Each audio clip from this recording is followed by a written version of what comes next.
There is one moment in every investor's life that decides everything after it.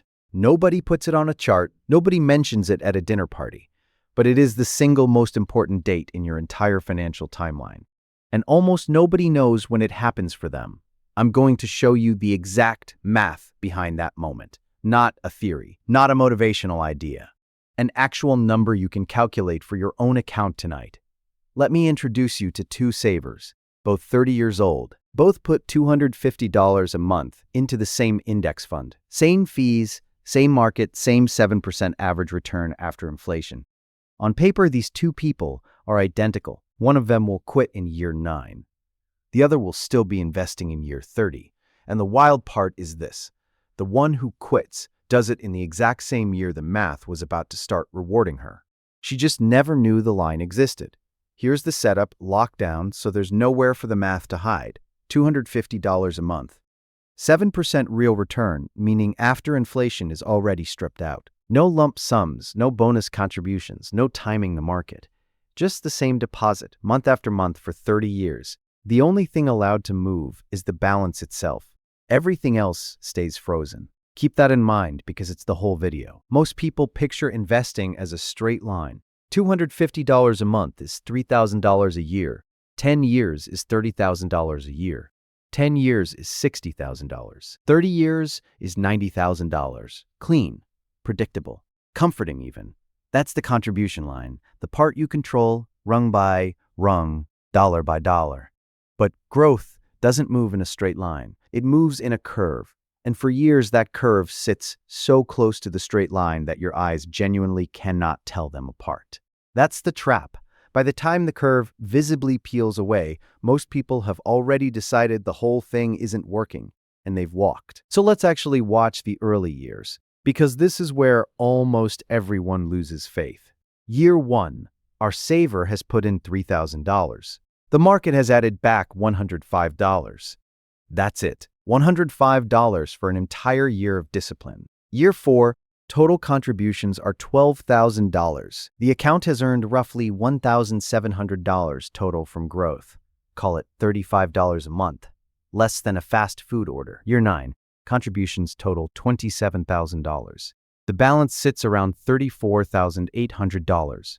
The market's contribution that year is about $2,270, still less than what our saver personally put in that same year, which was $3,000. This is the year most people quit. 9 years of showing up, and the market still hasn't caught up to their own paycheck. It feels like proof the whole system is broken. It's actually proof of something else entirely. They're 1 year away from the flip. Here's the mechanism nobody explains at the kitchen table. Compound growth doesn't run on what you deposit. It runs on what's already sitting in the account. 7% of $10,000 is $700. 7% of $50,000 is $3,500. 7% of $200,000 is $14,000.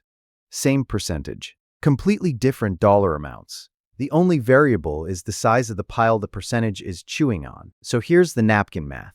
There's a precise balance where the market's yearly gain finally equals what you personally put in that year. Set them equal to each other.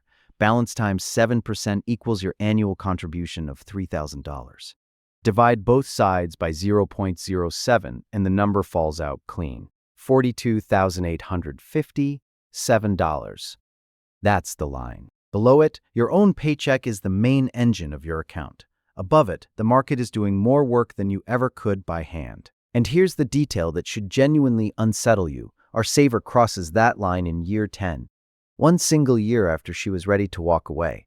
That's not a coincidence, by the way. It's baked into the shape of every compounding curve. The flattest, most discouraging stretch always sits directly in front of the turn.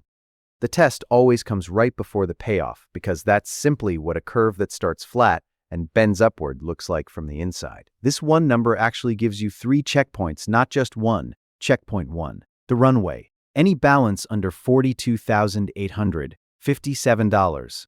Here, your contributions are the whole story. Growth is real but small enough to feel invisible. This is where almost every account lives for its entire first decade and where almost every account gets abandoned. Checkpoint 2, the crossover. $42,857 exactly.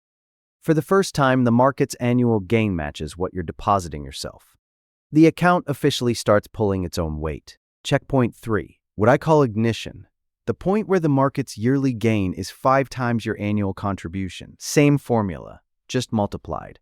5 times 42,850, $7 lands you around $214,000. At that balance, 7% alone hands you about $15,000 a year, 5 times the $3,000 you're contributing. Your own deposit becomes a rounding error next to what the account generates by itself. Same equation, 3 checkpoints. And almost nobody has names for any of them, which means almost nobody knows which one they're standing on. Now here's something about compounding that feels almost unfair once you see it. Not every dollar you invest is worth the same amount. A dollar deposited in year 1 has 30 years to grow. At 7%, it turns into roughly $7.60 by the finish line. A dollar deposited in the final year has almost no time at all. It's still worth close to $1 when the clock runs out. Same dollar, same fund, same person. One works for 3 decades, the other barely clocks in for a shift. Tie, it's worth about $79,000. Scale that up and it gets uncomfortable. The contributions our saver makes across her first 5 years total $15,000. By year 30, that early money alone has grown into roughly $102,000.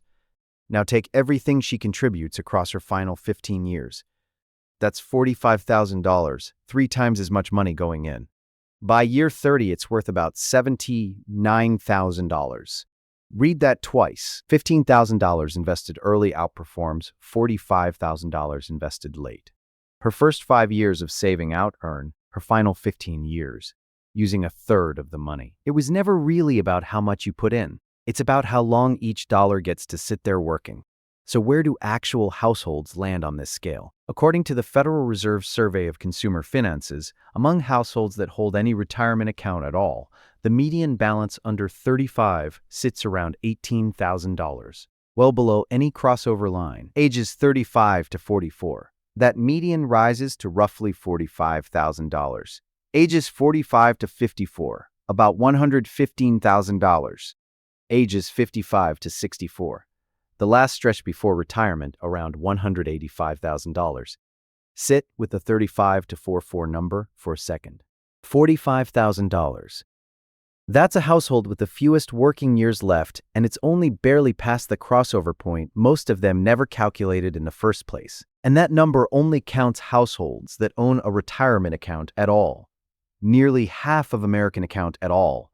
Nearly half of American households don't, which means for them, there's no line to cross because there's no account doing any work. This was never mainly a discipline problem. It's a visibility problem. People keep depositing into an account whose curve they can't see, and they judge the whole decade by a chart that hasn't started bending yet. So let's split the story in 2, right at year 9, right where the doubt hits hardest. In version 1, our saver quits. Not dramatically, she just stops adding the $250.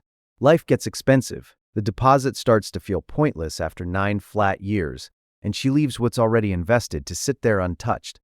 In version 2, she does nothing heroic. She just doesn't stop. Same $250, same fund, no extra effort. 21 years later, at the 30-year mark, the saver who quit has about $172,000. Honestly, that's not nothing. The money she'd already built kept compounding on its own. But the saver who simply kept going has about $283,000. The gap between quietly stopping and quietly continuing is $111,000. She didn't work harder for it. She didn't pick better funds or time the market. She just didn't step off in the 1 year she happened to reach the line. And the second half of the timeline is where the thing she almost gave up on turns around and starts paying her back. By year 15, the balance clears $68,000, and the market's annual gain, about $4,700, permanently overtakes her own contribution from that point forward. From there on, the market is the larger contributor to the account every single year, and it never gives that lead back. By year 20, the balance is around $110,000, with the market adding roughly $7,700 a year, more than double her own deposit. By year 25, The balance is close to $172,000, just short of ignition. She's roughly tripled her money in that stretch. Not because the market improved, but because the balance finally got large enough for the same 7% to matter. If early dollars matter this much, here's the most expensive decision most people never realize they're making. Not quitting, but waiting. Now, the part most finance channels skip. And you deserve the honest version. Say our savers starts at 31 instead of 30. Same $250, same 7%, same finish line at year 30 relative to age 60. That single year of delay cost her about $19,000 by the end. Sit with that. The year she skipped was $3,000 of contributions. Skipping it cost her $19,000, more than 6 times the money, because the dollars she didn't deposit that first year were the ones with the longest runway to grow. That's the whole lesson compressed into one line. The most expensive year in investing isn't the year the market crashes. It's the year you meant to start and didn't. Now, the part most finance channels skip, and you deserve the honest version. First, if you can't actually stay invested, this backloaded math doesn't help you. If you need the money at year 12 for a house down payment, you walk away with roughly $54,000. The floor of the climb, not the top of it. Compounding pays out over calendar time, and it punishes early exits without exception. Second, fees. A 1% expense ratio sounds small. Over 30 years, it quietly removes close to $50,000 from the final balance, somewhere around 18% of the entire account, gone to a line item most people never read on a statement. Third, lower returns. If real returns come in at 5% instead of 7%, the crossover line rises to roughly $60,000. And the 30-year ending balance drops from about $283,000 to somewhere near $195,000. Same shape, gentler, slope, and the turn arrives later, sometimes after most of the working years are already spent. Yours that was actually scarce, time. Fourth, starting late. Say someone waits until 45 to begin, then tries to compensate by doubling their contribution to $500 a month. 15 years later, at 60, they have roughly $158,000, and they never reach ignition inside their working years at all. To actually match someone who started at 30 with just $250 a month, a 45-year-old would need to invest close to $500 a month for over 20 years straight, nearly double the monthly amount for far longer, and still hand over more of their own money to get there. That's the real cost of waiting. It gets paid in extra dollars because it can't be paid in the one resource that was actually scarce: time. One last honest note. The market never hands you a clean 7% every single year. That's an average smoothed over decades. Some years give you 20%. Some years take 15 away. The sequence those good and bad years arrive in matters more than most people assume. That's a separate conversation entirely. But averaged out over a few decades in a broad index, the crossover line still holds. The line is real. The road to it just isn't smooth. For the saver who stays on the path, here's where it lands. By year 30, total contributions are $90,000. The balance is around $283,000. And the market's contribution in year 30 alone is about $18,900. More than 6 times what she personally deposited that year, and larger than her entire first decade of market gains combined. Year 1, the market added $15. Year 30, it added $18,900. Same fund, same $250 a month, same 7%. The only thing that changed was the size of the balance that percentage had to work with. That's what people mean when they say compounding catches fire. It's not a metaphor. It's just what a fixed percentage does to a balance that's finally large enough to matter: the next 30 years of your life. So here's the trap, stated as plainly as I can put it. It was never about saving too little, and it was never about picking the wrong fund. The trap is treating your first 10 years as the evidence, and walking away right before the curve does the part you actually signed up for. Compounding isn't lying to you in year 5. It's just refusing to show you what year 25 looks like ahead of time. The people who end up ahead aren't smarter, and they didn't earn more money along the way. They just stayed on the line long enough for the percentage to have something real to work on. So here's the only question worth asking tonight. Where's your line? Not our savers, yours. It depends on exactly 2 numbers: what you contribute and what you expect to earn. Take your annual contribution, divide it by your expected return, and that's your personal crossover balance. Compare it to what's in your account right now, and you'll know exactly which checkpoint you're standing on. If this gave you a piece of the math nobody ever showed you, subscribe to Chris Wealth. We break the numbers down like this every week. No hype, no stock tips, just the arithmetic behind the decisions that quietly shape the next 30 years of your life.